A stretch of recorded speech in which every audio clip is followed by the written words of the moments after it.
Hmm, Belah sini Muslim tapi rasuah. Belah sana pula kafir tapi tak rasuah. Mana aku nak pilih ni itu ada. Muslim, baik, kaki surau, tak ada rasuah. Ulama lagi tu. Nak pilih dia lah.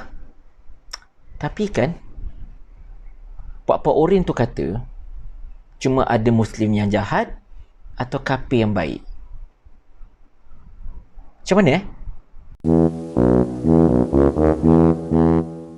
Assalamualaikum warahmatullahi. Salam sejahtera kepada semua. Semalam, puak-puak PAN Kedah telah membuat satu forum yang bertajuk Muslim yang jahat versus kafir yang baik, mana satu pilihan kita. Saya sebenarnya tidak berapa berkenan hendak mengulas perjalanan forum itu sendiri, kerana biasalah kalau forum-forum puak PAN ini biasanya short sendiri. Dia yang tanya, dia yang jawab. Orang lain, orang luar tidak boleh menghubungi mereka untuk memberikan pandangan ataupun menyatakan bantahan dan sebagainya. Sesama diorang, dia short sendiri. Saya sebenarnya lebih tertarik untuk mengulas berkenaan dengan tajuk forum itu sendiri, yang merupakan satu naratif yang dimainkan oleh puak-puak PAN sekian lama, iaitu Muslim yang jahat versus kafir yang baik. Ayat mudahnya, daripada kita memilih Muslim yang korup, Muslim yang rasuah, Muslim yang mencuri, lebih baiklah kita memilih kafir yang baik, yang tidak korup, yang tidak mencuri, yang tidak jahat dan sebagainya. Persoalannya di sini, tuan-tuan puan-puan sekalian, apakah perkara ini merupakan satu kemestian yang absolut, yang langsung tidak ada tangible-nya di situ? Soalan paling besar kita nak tanya kepada puak-puak yang memainkan naratif inilah, mengapa mesti bandingkan Muslim yang jahat dengan kafir yang baik?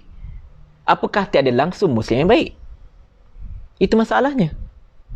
Kalau mereka hendak memainkan naratif daripada memilih Muslim yang jahat berbanding kafir yang baik, jadi boleh kita katakan, daripada kita memilih puak-puak PAN yang sememangnya jahat dan khianat ini, lebih baik kita pilih kafir yang baik seperti Uncle Kentang, ataupun Jeffrey Chua, ataupun Apek Cina, ataupun Cikgu Bala. Ramai lagi non-Muslim yang lebih baik berbandingan orang-orang PAN ini. So, boleh tak kalau kita kata macam tu?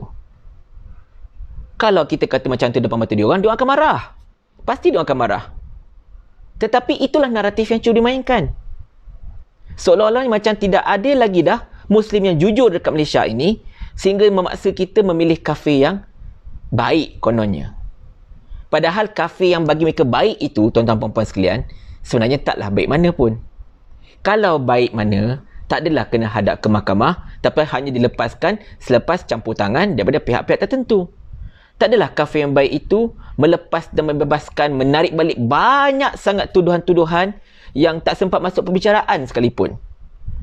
Kalau kafir yang baik, tak adalah sampai harta benda negara ini dijual dan disadak atas alasan kononnya membayar hutang, tetapi hutang negara semakin bertambah, bahkan bon-bon terbitan mata wang asing pun diterbitkan, menambahkan lagi hutang negara. Apakah itu kafir yang baik? Jadi untuk membicarakan tentang soal kafir yang baik versus yang Muslim yang jahat ini, dia tak sesuai. Dia bukan apple to apple. Kalau kita nak buat perbandingan, lebih baik kita buat perbandingan antara memilih Muslim yang tidak begitu baik menentang Muslim yang baik. Siapa yang patut kita pilih? Macam tu. Antara kafir yang tidak jujur berbanding dengan kafir yang jujur, mana satu kita pilih? Macam tu. Bukan membandingkan secara absolut macam tu je, Muslim jahat, kafir baik. Itu satu naratif yang tak betul. Dan kerana itulah orang-orang bukan Islam dekat negara ini, semakin lama semakin tidak menghormati orang-orang Islam. Semakin tidak menghormati orang-orang Melayu. Kerana naratif yang dimainkan seolah-olahnya orang-orang Melayu, orang-orang Islam dekat negara ini tak jujur belaka. Dan benda itu bukan salah mereka yang dituduh. Bukan salah Najib, bukan salah Muhyiddin, bukan salah Haji Hadi, tetapi salah mereka sendiri kerana mereka memainkan naratif tersebut. Dan kalau betul mereka hendak terus memainkan naratif tersebut, lebih baik sahaja mereka mencalonkan Lee Kuan Yew sebagai calon Perdana Menteri Malaysia. Jangan calonkan Mahathir, jangan calonkan Anwar. Kerana Muslim yang jahat itu tidak boleh dipilih berbanding dengan kafir yang baik. Betul tak?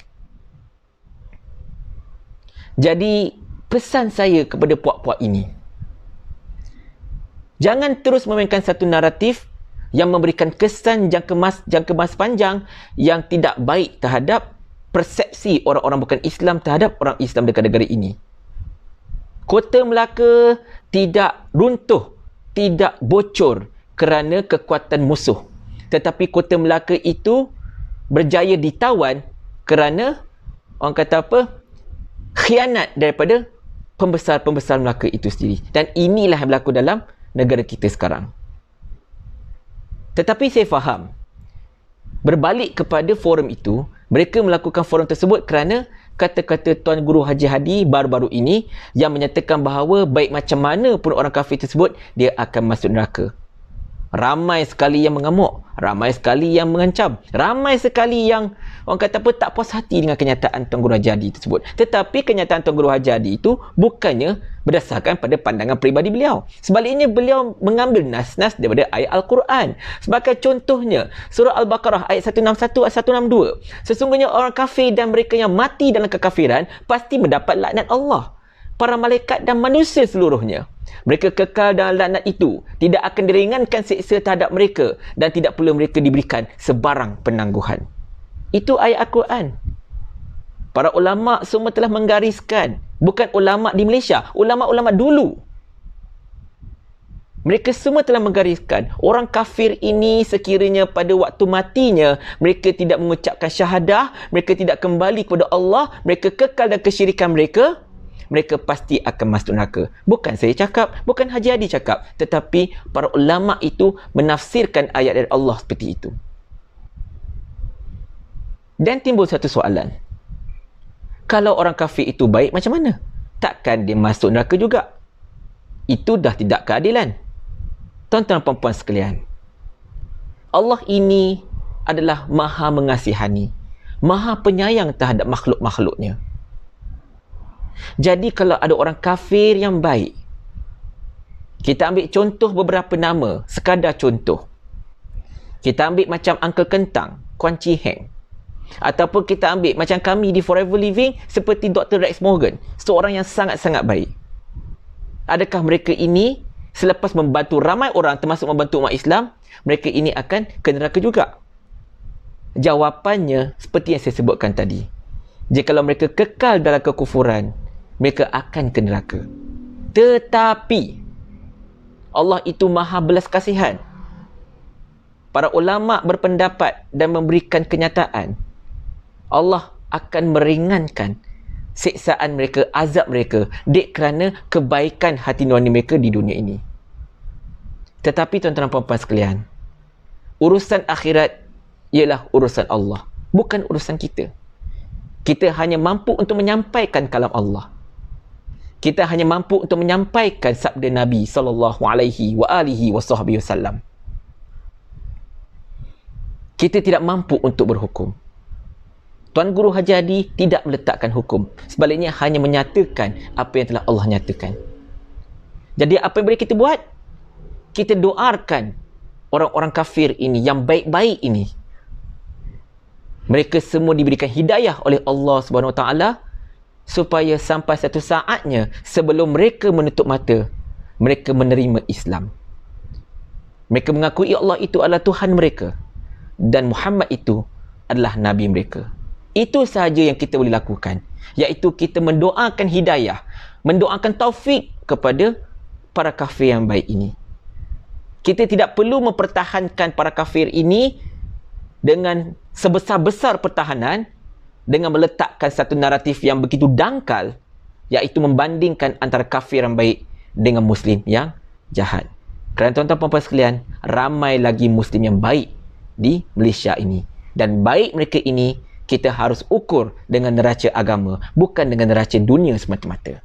Sekian sahaja video saya pada kali ini. Minta maaf atas segala salah silap dan mudah-mudahan dapat memberikan manfaat kepada anda semua. Teruskan like dan follow page FB saya Al-Hajari Studios dan juga subscribe serta tekan butang lonceng channel YouTube saya Al-Hajari Studios untuk terus mendapatkan video-video saya yang terkini. Assalamualaikum warahmatullahi wabarakatuh dan jumpa lagi dalam video lain yang akan datang.